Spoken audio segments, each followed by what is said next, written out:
안녕하세요. 글로벌 종합일간지 아시아투데이입니다. 한 주간의 여론의 흐름을 살펴보는 시간입니다. 오늘도 RN서치 김미연 소장님 함께 하셨습니다. 안녕하세요, 소장님. 안녕하세요. 네, 지난주에도 여러 이슈가 불거지면서 국민의 귀와 눈을 붙잡고 있습니다. 그 중에서도 이제 특히 사회적으로는 버닝썬 사태가 끝물을 파문을 일으키고 있고요. 정치권에서는 그 7개 부처 개각에 따라서 정치권과 또 언론에서 그 검증, 장관 후보자에 대한 검증이 활발하게 이루어지고 있습니다. 그래서 이에 대한 그 국민의 관심이 커지는데 관련해서 조사가 좀 이루어졌죠? 네, 먼저 지금 말씀하신 대로 대폭 개각이 지금 이루어진 상황인데 총 7명의 장관 후보자 중 누가 가장 적합한 인사인지 물어봤습니다. 적합한 장관 후보로는 저는 아마 제 생각에는 인지도 순위 아닌가 싶습니다. 적합한 그렇겠죠? 장관 후보로는 그러다 보니까 박영선 중소기업 벤처부 장관 후보가 22.8%로 가장 적합한 거로 조사됐는데 어떻게 보면은 가장 적합한 후보가 없다는 의견도 35.9%로 가장 높게 나타났습니다. 이거는 이제 자유한국당에서 적합한 후보가 없다는 의견이 60.4%로 나왔기 때문에 이런 결과가 나온 것으로 보여지고요. 그 다음으로는 이제 진영 행안부 장관인데요. 11.5%를 받았습니다. 결과적으로 보면 다른 최종호 국토교통부 장관이라든가 조동호 가기부 장관이라든가 분들은 상대적으로 인지도가 낮기 때문에 그런 결과가 나온 것 같고요. 지금 또 논란에 지금 휩쓸려 있는 김현철 통일부 장관 같은 경우는 적합한 장관 후보에서는 3%밖에 얻지를 못했습니다. 가장 낮게 조사됐거든요. 그런 거를 봤을 때 향후 장관 청문회가 김현철 통일부 장관 입장에서 본다면 순탄치 않을 걸로 보여집니다. 네, 그렇군요. 이번에 장관 후보자에 대한 적합도 여부의 조사에서 적합한 후보가 없다가 35.9% 나왔어요. 그러니까 이제 적합하다고 판단되는 후보들에 대한 지지도라는 것은 역시 스스로도 국민이 적합하다고 판단하는 그런 후보자 중에서 이제 이렇게 결과가 나온 거죠. 그렇다고 봐야 되겠죠. 네, 그렇군요.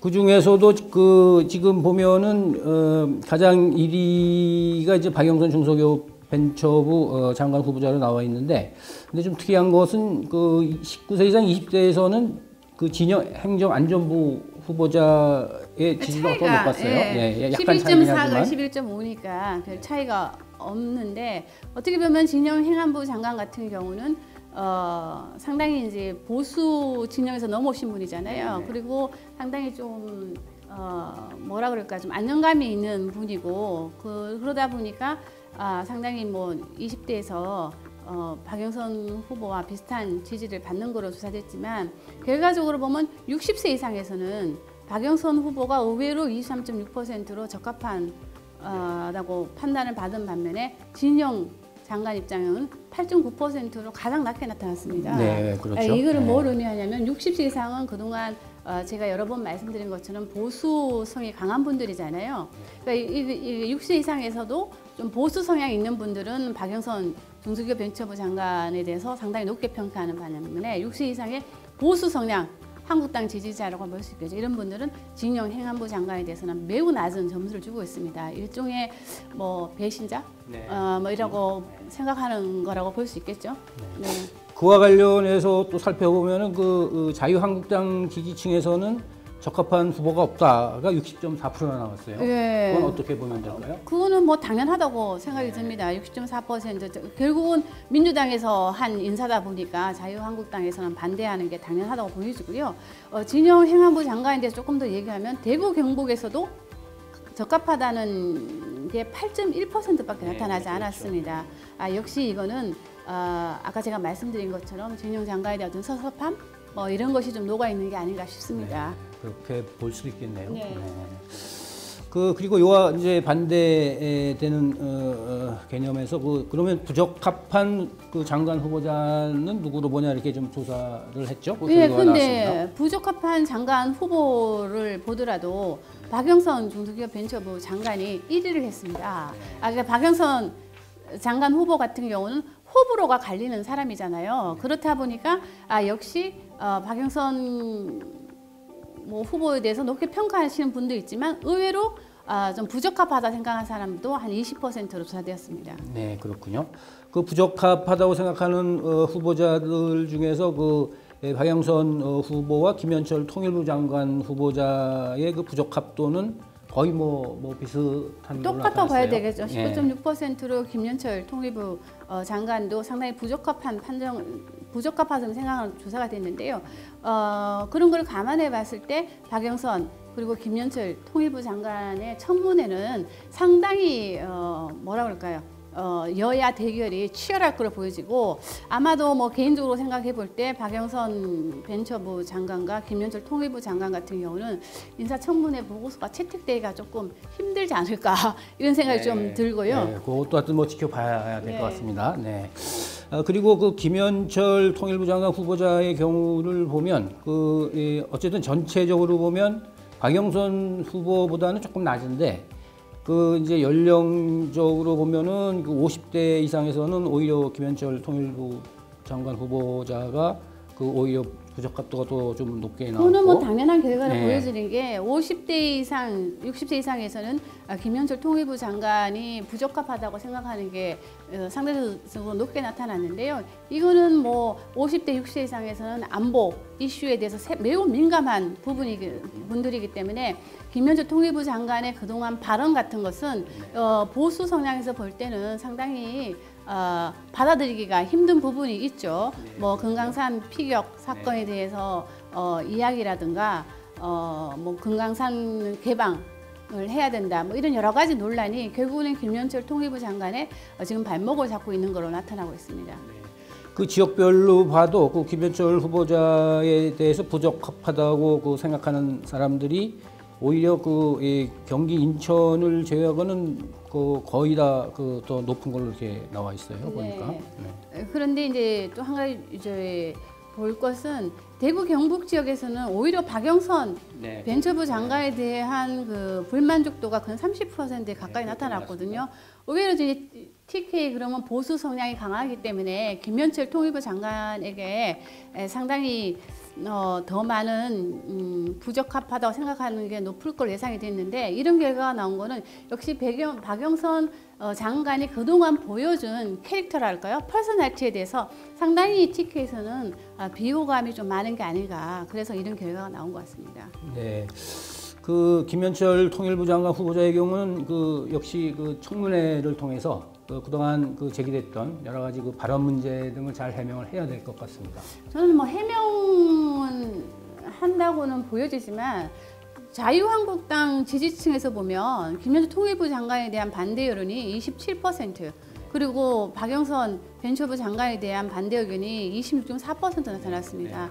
이런 거를 감안해 봤을 때 이 두 분을 아마 자유한국당에서는 철저히 검증할 것으로 보여지고요. 또 그렇게 해야 되는 게 본인들의 자유한국당 지지층에서는 이 두 분에 대해서는 상당히 비호감이 높기 때문에 자유한국당에서는 그 지지층의 기대감에 좀 호응하는 한 방을 날려야 되기 때문에 저는 이 부분에 대해서는 이 두 분의 청문회는 상당히 재미라고 그러면 좀 그럴 것 같은데요. 여야의 어떤 피 터지는 대결을 볼 것 같고 특히 박영선 벤처부 장관 후보 같은 경우는 그동안 야당 시절에 청문회에서 기억하실지 모르겠지만 박지원 대표 박지원 의원과 함께 박남매라 부르면서 상당히 청문회에서 송곳 같은 질문을 하면서 여러 명을 낙마시킨 전력이 있거든요.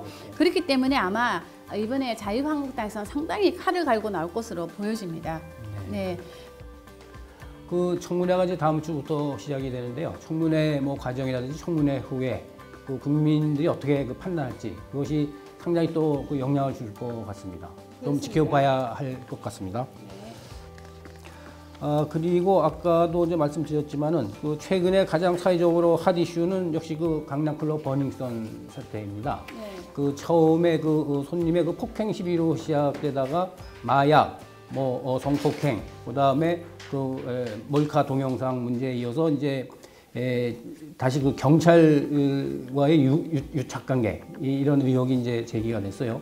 그래서 사실 이제 결과가 어떻게 나올지 그 좀 상당히 주목이 되는데 이에 대해서 그 국민들의 생각은 어떻게 나왔나요? 어쨌든 간에 지금 말씀하신 대로 클럽 버닝썬이 지금 가장 뜨거운 이슈인데요. 지금 말씀하신 대로 지금 클럽 버닝썬은 지금 우리 사회가 갖고 있는 모든 문제를 지금 갖고 있다고 보여지는데요. 지금 말씀하신 대로 뭐 성매매 문제, 뭐 도박, 뭐 여러 가지 뭐 마약, 그리고 또 여기에 또 큰 문제가 연예인들이, 그것도 뭐 아주 유명한 연예인들이 대거 연루됐다는 게 문제고요.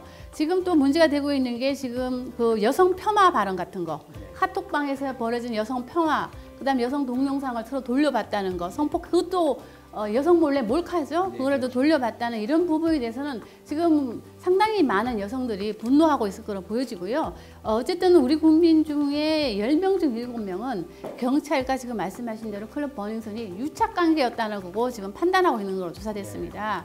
그런 것을 감안해 봤을 때 만일 검찰이 1차 조사 결과를 발표할 때 국민의 기대감에 부응하지 못했을 때는 국민들 생각은 아마도 이거는 경찰이 꼬리 자르기 하는 게 아니냐. 경찰과 유착 관계가 아마 상당히 오랫동안 밀접하게 최고위층과 연관돼 있다고 지금 생각하는 걸로 보여지는데, 그렇지 않았을 때는 지금 그 경찰과 검찰의 지금 수사권 조정 문제가 지금 있지 않습니까? 네, 그렇습니다. 이 부분에서도 상당히 영향을 미칠 것으로 지금 보여지기 때문에 경찰이 좀 사명의식을 갖고 이번 기회에서 철저하게 좀 파헤치어서 국민들이 봤을 때 꼬리 자르기가 아니고 그다음 경찰이 좀 철저히 조사했구나, 이런 좀 호응을 얻을 수 있도록 좀 최선의 노력을 다했으면 좋겠습니다. 어쨌든 그 경찰의 수사를 좀 지켜보고, 또 어차피 또 이제 이것이 이 수사가 이제 종결이 되면은 또 검찰로 넘어갈 것인데, 그것도 어떤 검찰의 또 나름대로 그 조사 결과를 좀 지켜보도록 하겠습니다. 그리고 그 매번 하는 건 하지만은 그 이번에도 그 정당 지지도 조사가 이루어졌죠. 네. 한마디로 좀 정리를 한다면 더불어민주당은 뭐 하락 내지 정체인 걸로 좀 나타나고요. 자유한국당은 좀 상승세인 것 같습니다. 그리고 이번 조사에서 가장 눈에 띄는 거는 바른미래당의 상승세가 지금 눈에 좀 띄는데요. 저희들 조사에서는 바른미래당이 9.9%로 정의당을 제치고 지금 3등하는 걸로 나타났습니다. 특히 이제 바른미래당 같은 경우는 20대에서 18.4%의 지지를 받으면서 자유한국당을 제치고 2등이 됐다는 사실입니다. 그러니까 이거는 바른미래당이 그동안 20대에 상당히 공을 들여왔던 거는 뭐 자명한 사실이고요.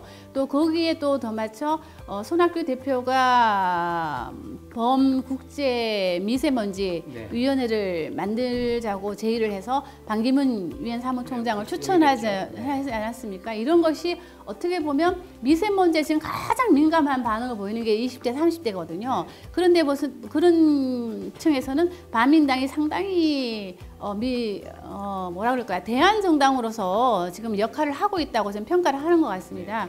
그래서 지금 바른민당 지지율이 크게 상승했고 20대에서 18.4%의 지지를 받는 걸로 나타났습니다. 그렇군요. 그 역시 지금 말씀하셨지만은 바른미래당의 그 도약이 좀 눈에 띄는 것 같긴 합니다. 특히 이제 그 20대에서 오히려 그 바른미래당의 지지도가 자유한국당을 넘어섰어요. 보면은 그래서 상당히 좀 특이한 그런 특징으로 좀 보이긴 합니다.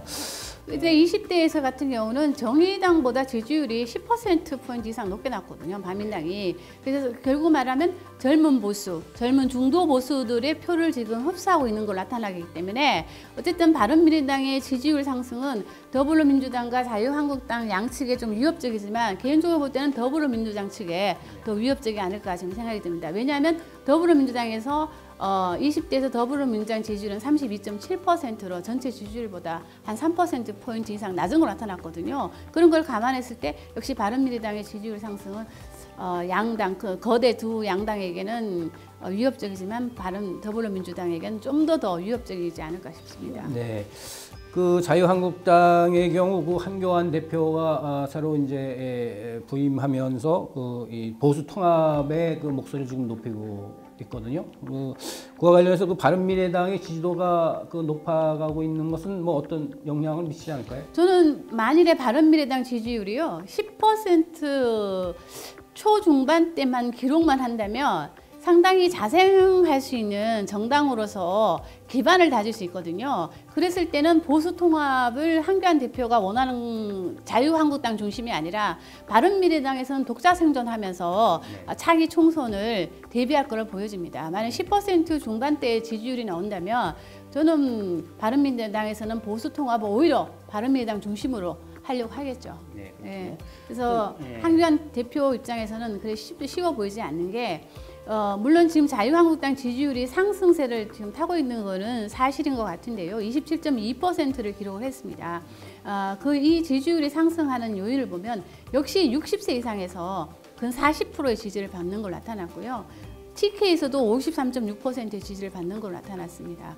결국은 자유한국당은 보면 좀 노쇠한 정당이라는 이미지를 굳힐 수도 있다. 그렇기 때문에 한교안 대표가 범보수 통합을 주장하는 것도 좋지만 그 범보수 통합에는 정통적인 보수 지지층뿐만 아니라 젊은 보수들을 좀 유입할 수 있는 그런 콘텐츠와 그런 게 좀 필요하지 않을까 저는 그렇게 생각합니다. 네, 그렇습니다.